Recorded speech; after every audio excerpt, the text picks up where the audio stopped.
नमस्कार, मैं अशोक कुमार पांडे और स्वागत है आपका टीसीएच पर।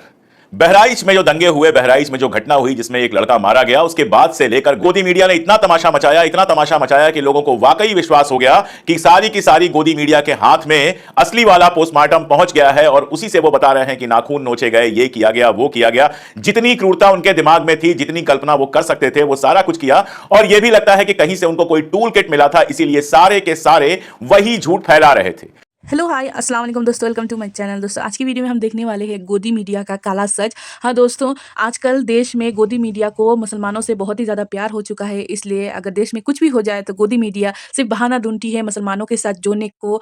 गोदी मीडिया सिर्फ मुसलमानों को टारगेट करती है, चाहे वो रेप केस हो या फिर मर्डर केस हो या फिर कोई खाने में कुछ मिला दे मेड या फिर जो भी हो। देश में गोदी मीडिया सबसे पहले बिना जांच पड़ताल के सबसे पहले मुसलमानों के साथ जोड़ने की कोशिश करती है। आज की वीडियो में यही चीज़ हम देखने वाले हैं और इस वीडियो का क्रेडिट जाता है टीसीएच को। तो दोस्तों वीडियो शुरू करते हैं, वीडियो में बने रहना। नमस्कार, मैं अशोक कुमार पांडे और स्वागत है आपका टीसीएच पर।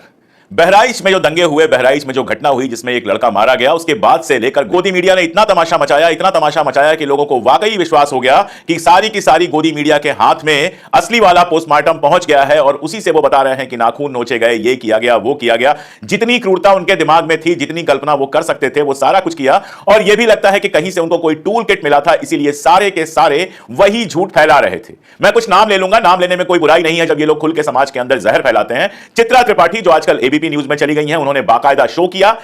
ऐसा लग रहा था कि उनके हाथ में असली पोस्टमार्टम है और जम के उसको सांप्रदायिक नफरत फैलाने के लिए उपयोग किया। कहा कि नाखून उखाड़े गए, ऐसे पिटाई हुई, यहां ये लगा था, वहां ये लगा था। इसके अलावा जी न्यूज पर यह खबर आई, दूसरी जगहों पर यह खबर आई और टीवी 9 के जो यूपी और उत्तराखंड के कंसल्टेंट एडिटर हैं अमिताभ अग्निहोत्री, इन्होंने बाकायदा पोस्ट लिखी यही सारी बातें करते हुए। इन लोगों के नाम मैं इसलिए ले रहा हूं क्योंकि ये लोग जिम्मेदार जगहों पे बैठे हुए हैं। आईटी सेल या फिर 2 रुपए लेकर झूठ फैलाने वालों की बात मैं नहीं कर रहा, उनका तो काम था, उन्होंने झूठ फैलाया। लेकिन बहुत साफ साफ लगता है कि ये पूरी की पूरी टूल किट बना के दी गई थी और ये टूल किट आराम से लोगों ने चलाई, आराम से लोगों ने जहर भरने की कोशिश की बहराइच के मुद्दे पर। यहां पर यह नोट कर लीजिए कि यूपी के अंदर अभी उपचुनाव होने हैं, उसके ठीक पहले दुर्गा पूजा में यह सारा कुछ हुआ और फिर इसको झूठ के साथ जम के फैलाया गया। गोदी मीडिया कितना झूठ बोल सकता है, इस पर आप सिर्फ एक एग्जांपल लेकर देख लीजिए। अभी गाजियाबाद में एक घटना हुई जिसमें एक घरेलू सहायिका जो थी, खाना बनाने वाली थी, उसके ऊपर आरोप लगा, वीडियो आया कि वो खाने में अपना यूरिन मिलाकर खाना बना रही है और उसके बाद उसको गिरफ्तार वगैरह किया गया। एक अखबार ने जब इसको छापा तो खबर तो वही छापी, लेकिन उसके साथ जो तस्वीर छापी वो हिजाब वाली महिला की छाप दी और जब लोगों ने दबाव बनाया तब ओरिजिनल सीसीटीवी की तस्वीरें छापी गई। यानी उसको भी मुसलमानों के खाते में डालने की कोशिश की गई। गोदी मीडिया हमारा इसी तरह से काम कर रहा है। एक रवांडा नाम का देश है अफ्रीका में, कभी उसका इतिहास उठाकर पढ़िएगा, गूगल पे बहुत कुछ मिल जाएगा। वहां पर रेडियो रवांडा था। रेडियो रवांडा का काम ही था सुबह से शाम तक नफरत फैलाना और जिसकी वजह से वहां पर लाखों लोग मारे गए। यहां यह कंडीशन है कि जो आईटी के ट्रॉल्स हैं, जो दिन रात नफरत फैलाते हैं, वो खुलेआम लिख रहे हैं। इस घटना के बाद ही लिखा था, खुलेआम लिख रहे हैं कि अपने देश में गृह युद्ध होने वाला है और उस गृह युद्ध की तैयारी कर लो। होना तो यह चाहिए था कि देश के अंदर हिंसा भड़काने के लिए इन लोगों को गिरफ्तार किया जाता, लेकिन ऐसे लोगों को कौन गिरफ्तार करता है। खैर, मुद्दे पर लौटते हैं। कल बाकायदा एक टीवी बाइट जारी की उन डॉक्टर साहब ने जिन्होंने पोस्टमार्टम की थी रामगोपाल मिश्रा की। वो टीवी बाइट सुन लीजिए, फिर आगे बात करते हैं। 3 डॉक्टरों के पैनल ने मृतक का पोस्टमार्टम किया था। मेरी जानकारी के अनुसार 25 से 30 के करीब छर्रे छाती, गले और चेहरे पे लगे थे। इन छर्रों के कारण अत्यधिक रक्तस्राव हुआ और उस रक्तस्राव के कारण उनकी डेथ हुई है। सुना सर, पैर के नाखून भी उजाड़े गए हैं इसमें, का मामला बात करने पैर, दोनों अंगूठों के नाखून का जो मध्य भाग है वो डैमेज है। पूरा का पूरा नाखून नहीं डैमेज है, मध्य भाग डैमेज है और वो किसी चोट से हुआ है। शरीर पे काफ़ी चोट के निशान मिले हैं। छर्रे के निशान छाती और गले और सिर पे मिले हैं। पेट वगैरह और पीठ वगैरह इस तरह के जो हल्ला भ्रांति उड़ रही है वो सब, यानी जो नाखून है तो उखड़े हुए मिले हैं बॉडी से। केवल पैर के अंगूठे का मध्य भाग का 1/3 नाखून के करीब डैमेज है, बाकी नाखून सलामत है। अब वो चोट से ही हुआ है, लेकिन अब वो किस तरह से हुआ है ये तो यहाँ बैठ के नहीं बता तो सकते। दोनों पैर के नाखून अंगूठे के डैमेज है, सबने देखा है। सर, मौत का स्पष्ट कारण क्या है? स्पष्ट कारण अत्यधिक ब्लीडिंग के कारण मौत हुई। यानी जिस डॉक्टर ने पोस्टमार्टम किया वो बहुत साफ साफ कह रहा है कि जो मौत हुई है वो छर्रे लगने से यानी गोली लगने से हुई है। बाकी सारी जो चीजें हैं, नाखून उखाड़ना वगैरह वगैरह, इन सारी बातों की पुष्टि पोस्टमार्टम भी नहीं कर रहा है। आप ये सोच के देखिए कि बहराइच पुलिस जो सरकार के अधीन काम करती है, योगी सरकार के अधीन काम करती है, बहराइच पुलिस ने भी बाकायदा एक पोस्टर बनाकर ट्विटर पर जारी किया और जिसमें कहा कि पोस्टमार्टम को लेकर यह सारी चीजें जो फैलाई जा रही हैं वो पूरी तरह से गलत है। लोगों ने जाकर, जिन लोगों ने ये ट्वीट किए थे, और खासतौर पे अमिताभ अग्निहोत्री की मैं बात करूंगा, ट्विटर पर उनका ट्वीट काफी चर्चा में है, लोगों ने जाकर बाकायदा वहां पर वो पोस्टर लगाया, वो जो डॉक्टर साहब का बयान मैंने आपको दिखाया उसका लिंक लगाया। यानी अमिताभ अग्निहोत्री जानते हैं कि वो झूठ बोल रहे हैं और इसके बावजूद ट्वीट हटाने की जगह, ट्वीट मिटाने की जगह ट्वीट वहीं का वहीं बना हुआ है। इसका मतलब क्या है? जहां से ये काम मिला है वहां से ये इतने आश्वस्त हैं, ये जानते हैं कि कितना भी हम कुछ भी लिख देंगे हमारे खिलाफ कुछ नहीं होना है, क्योंकि हमको जिसने ये करने के लिए कहा है वो बचा लेगा। आप कल्पना कर सकते हैं कि उनको ये सब करने के लिए कौन कह रहा होगा। Sudhir Chaudhary black and white करते हैं, कई बार जनता के मुद्दे बीच में उठाए तो लोगों को लगा वो बदल गए, लेकिन ऐसे लोग बदलने वाले नहीं हैं। सुधीर चौधरी ने भी ब्लैक एंड व्हाइट पर यही शो किया। ये लोग सीनियर जर्नलिस्ट हैं, लंबे समय से, हालांकि इन लोगों को जर्नलिस्ट कहना जर्नलिज्म के पूरे काम को गाली देना है। अब ये लोग सिर्फ नफरती एंकर बन के रह गए हैं, इससे ज्यादा कुछ नहीं है। जर्नलिज्म का जे भी नहीं बचा है इनके अंदर, ये कहीं से पत्रकार नहीं है, पत्रकार का पौ भी नहीं बचा है इनके अंदर। उन्होंने भी ब्लैक एंड व्हाइट पर यह शो किया और सिर्फ ब्लैक ब्लैक दिखाया। जो व्हाइट था, जो पोस्टमार्टम की असली रिपोर्ट थी, उसके बारे में कुछ नहीं कहा। कम से कम इंतजार तो कर लेते पोस्टमार्टम की रिपोर्ट आने का। ठीक है, तुम्हारे पास पहुंच गया था, टूल किट पहुंच गया था, कहीं से मैसेज आ गया होगा तुम्हारे पास कि ये चलाना है, लेकिन कम से कम जनता के प्रति कुछ तो जिम्मेदारी रखो। पहले ही जो शहर दंगे की आग में जल रहा है, उसकी आग को देश भर में भड़काने का जो काम तुम लोग कर रहे हो, इस काम के लिए पैसे कितने कमा लो, इस काम के लिए घर कितने बड़े बना लो, इस काम के लिए नौकरी कितनी बड़ी पालो, लेकिन एक दिन ये देश धिक्कारेगा कि तुम लोगों ने देश को आग के हवाले किया। तुम्हारा काम था आग को बुझाना, तुम पत्रकार थे, तुम्हारा काम था आग पर पानी फेंकना, लेकिन तुमने अपनी पत्रकारिता पर पानी फेंक दिया। दलाल बन गए, एंकर बन गए, नफरती एंकर बन गए और वही tool kit as it is पढ़ दिया जो बाहर से आया था। अगर नहीं था टूल किट तो मुझे बताइए कि आखिर सारे पत्रकार एक ही कहानी कहां से कह रहे थे? कहां से सबके पास एक ही कहानी आई? वही सारी क्रूरता की कहानी कैसे अग्निहोत्री से लेके सुधीर और सुधीर से लेके चित्रा और बाकी सारे जितने चैनल हैं उनके पास यही कहानी कैसे आई? कौन था इनका इन्फॉर्मर? किसने, कौन से संवाददाता ने इनको यह कहानी लाकर दी थी? और बहराइच पुलिस से भी मेरा पहले तो उनको बहुत आभार कि उन्होंने कम से कम सच्चाई को जारी किया। दूसरा सवाल यह कि जो लोग अफवाह फैला रहे हैं, आखिर उन लोगों को सजा कौन देगा? अगर अफवाह फैलाने वालों को आप सजा नहीं देंगे तो फिर तो अफवाहें बार बार एक के बाद एक फैलती रहेंगी और ये लोग बिल्कुल निश्चिंत रहेंगे, क्योंकि इनका काम तो हो गया। टीवी चैनलों पर चल गया, लाखों लोगों ने देख लिया। व्हाट्सएप पे चला गया, लाखों लोगों के व्हाट्सएप में पहुंच गया, झूठ फैल गया। सच नहीं पहुंचेगा उनके पास, झूठ पहले पहुंच गया और उस पर भरोसा करेंगे। नाखून उखाड़ने की बात, करंट लगाने की बात, आखिर वही बातें सबके पास क्यों पहुंची? टाइम्स नाउ भारत कहता है कि क्या हरा झंडा उतारकर भगवा झंडा लगा देने भर से किसी को जिंदा मार दिया जाएगा? एंकर बरखा की रिपोर्ट के साथ देखिए अब्दुल की ऐसी बर्बरता, नाखून उखाड़े, करंट लगाया और लगभग सारे चैनल्स ने इसी तरह की भाषा का उपयोग किया।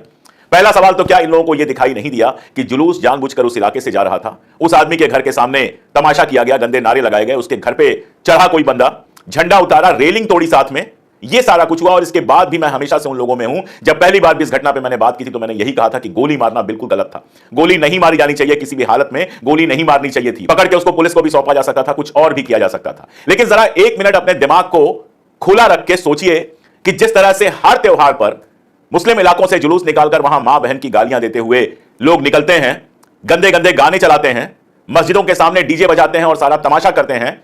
अगर आप उस धर्म के होते तो आपको कैसा लगता? किसी एक नॉर्मल इंसान के बारे में सोचिए जिसके साथ लगातार यह हो रहा है। कितना गुस्सा और कितनी जिद पैदा कर रहे हैं उस आदमी के अंदर, कितनी चिढ़ पैदा कर रहे हैं उस आदमी के अंदर। मैं आपको एक सिनेरियो देता हूं। यही दशहरे का जुलूस निकलता, मैं यह भी नहीं कह रहा हूं कि मुस्लिम इलाकों से नहीं निकलता, निकलता मुस्लिम इलाकों से। शांति से देवी के जो भजन हम गाते आए हैं बचपन से, वो भजन बजाते हुए निकलता। मैं दावा करके कह रहा हूं कि कोई पत्थर तो छोड़ दीजिए, शायद लोग फूल फेंकते, शायद मुस्कुराते, शायद 2-4 लोग जुलूस में शामिल हो जाते, शांतिपूर्वक वो जुलूस निकल जाता और जाकर मां की मूर्ति को दहा दिया जाता। मैंने पहले भी सवाल पूछे हैं, आज फिर यह सवाल पूछ रहा हूं, कौन सी मां होगी जिसके सामने आप मां बहन की गाली देंगे और उसको सही लगेगा? कौन सी मां होगी जो दूसरे को मां बहन की गाली देते हुए सुनकर उसको अच्छा लगेगा? देवी को एक तरफ आप मां कहते हैं और उसी देवी की मूर्ति जब आप दहाने जा रहे हैं तब आप मां बहन की गालियों वाले गाने चला रहे हैं, दूसरों के घर पर घुस रहे हैं। कौन अधिकार देता है किसी के घर में घुसने को आपको? आप हैं कौन जो किसी के घर में घुस जाएंगे? और आपके घर में अगर कोई घुस जाए तो आप क्या करेंगे? आपकी मां बहनें होंगी घर में, बच्चे होंगे घर में, सारे लोग होंगे घर में, बाहर हजारों लोगों की भीड़ है और एक आदमी आपके घर के अंदर घुस जाता है। अगर संविधान की बात करेंगे तो ऐसे में संविधान भी आत्मरक्षा का अधिकार देता है।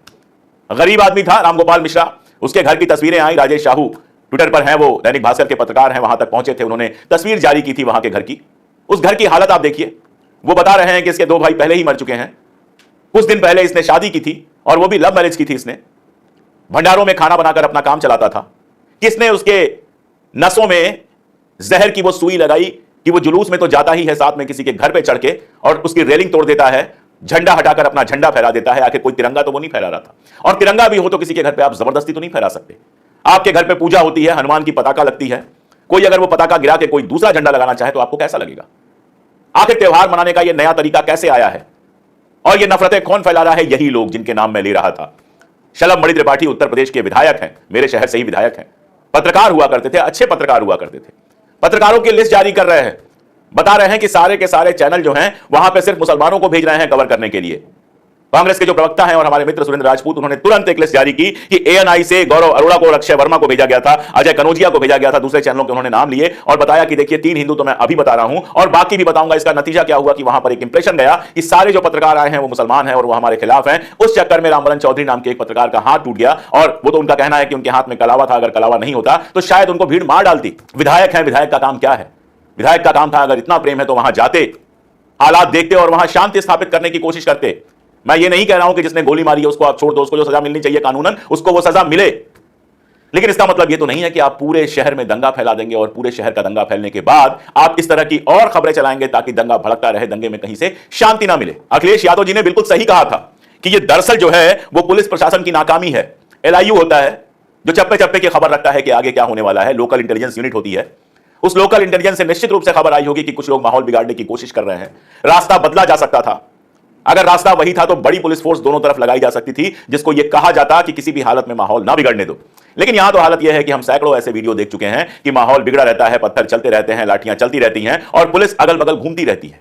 पुलिस का काम क्या है? हिंदी सिनेमा की तरह अपराध हो जाने के बाद पहुंचना पुलिस का काम नहीं है। पुलिस का काम है कि जो लोकल इंटेलिजेंस मिलती है उसके आधार पर इस तरह की चीजों को रोकना। हम लोग भी बच्चे थे, हम लोगों ने भी बहुत दुर्गा की मूर्तियां, हम लोगों ने भी बहुत सारी माता दुर्गा की मूर्तियां दहाई हैं। ये सारी चीजें तो नहीं होती थी। नाचते गाते आदमी जाता था, दुर्गा जी को बहाता था, प्रणाम करता था और अगले साल फिर जब दशहरा आता था तो दुर्गा पूजा की तैयारियां शुरू कर देता था। शहर में मुस्लिम भी थे, शहर में सिख भी थे, लेकिन कभी दंगे जैसी स्थितियां तो नहीं हुई इसके चलते, क्योंकि हम किसी के घरों में घुस के झंडा उखाड़ने में इंटरेस्ट नहीं रखते थे। हम अगर दुर्गा माता की मूर्ति स्थापित करते थे पूरी श्रद्धा के साथ तो उतनी ही श्रद्धा के साथ दहाने जाते थे, उसमें मां बहन की गालियां नहीं आती थी, दुर्गा जी का जयकारा आता था। लेकिन आज एक ऐसा माहौल बना दिया गया है जिसमें कोई भी त्योहार हो, आप अपने देवता का जयकारा लगाओ या ना लगाओ, लेकिन मस्जिद के सामने जाकर आपको डीजे जरूर बजाना है, आपको मां बहन की गालियां जरूर देनी है, मुसलमानों को गालियां देनी है, और ये सारा कुछ आपको लगता है कि ये सारा कुछ आपने कर लिया तो भक्त हो गए। सरकार का काम तो ये है कि जब इस तरह का माहौल बन रहा था तो उसको रोका जाता।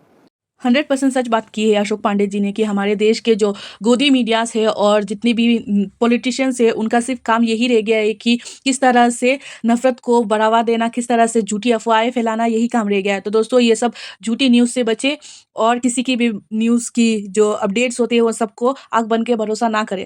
तो दोस्तों आज के लिए बस इतना ही। अगर वीडियो अच्छी लगे तो प्लीज़ हमारे वीडियो को लाइक करें और इस वीडियो को ज़्यादा से ज़्यादा शेयर करें ताकि लोगों तक सच पहुँचे। अल्लाह हाफिज़ दोस्तों।